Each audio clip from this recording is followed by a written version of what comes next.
Le panneau suivant est le panneau dit de couche. C'est un panneau relativement simple qui va permettre de venir retrouver les différentes couches de couleurs d'une photographie. Suivant le mode colorimétrique de votre photo, c'est CMJN ou RVB, il y aura différents types de couches. En RVB, vous aurez les couches RVB classiques, rouge, verte et bleue. Si vous êtes en CMJN, vous aurez cyan, magenta, jaune et noir. Une photo est composée de ces trois couches qui sont superposées les unes aux autres. Ici, vous pouvez venir demander à ne voir par exemple que la couche rouge, en nuance de gris, que la couche verte ou la couche bleue. Ça permet de définir quelles sont les zones les plus visibles et surtout qu'est-ce qui ressort sur chacune d'entre elles. C'est un outil que l'on utilise par exemple pour le détourage d'éléments complexes, pour pouvoir faire plus facilement la distinction entre le fond et le premier plan quand on a des différences de contraste et de couleur. Il est possible bien sûr de venir créer de nouvelles couches, en particulier celle que l'on appelle la couche alpha. La couche alpha, c'est tout simplement celle que l'on utilise pour le détourage et qui permet, en venant ici peindre avec du blanc et du noir, de venir créer des effets de transparence que l'on utilise aussi pour la sélection ici, en mode masque.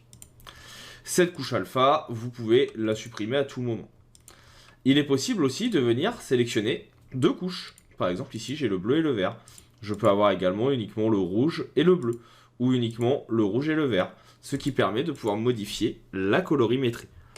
Vous avez également la possibilité ici de venir faire des sélections. Par exemple, vous pouvez demander à ne sélectionner que les tons rouges plus foncés ou plus clairs de la photo, ici, ou sur le ton vert. Et vous voyez qu'automatiquement, c'est ce qui est sélectionné.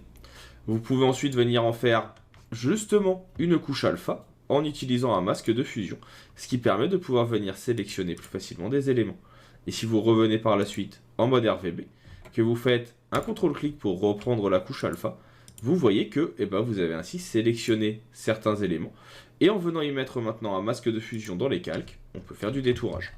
Donc ça permet aussi de pouvoir venir retravailler localement des couleurs. Je peux ainsi venir dans Niveau et venir modifier la luminosité de ma photo, mais uniquement sur les tons les plus rouges ou les plus verts, suivant ce que j'ai sélectionné. Vous voyez également que venir ajouter un calque de réglage va ajouter automatiquement une couche. Cette couche ici, c'est la couche de mon calque de réglage, de mon masque de fusion, lié au niveau. Vous pouvez le supprimer quand vous le souhaitez, comme ceci.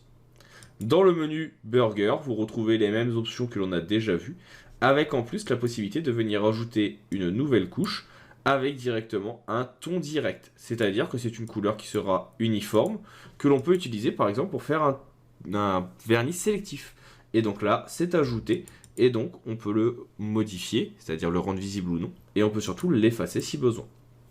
À savoir, vous pouvez également, si vous le souhaitez, en venant modifier les différentes couches, récupérer ici des contrastes supplémentaires.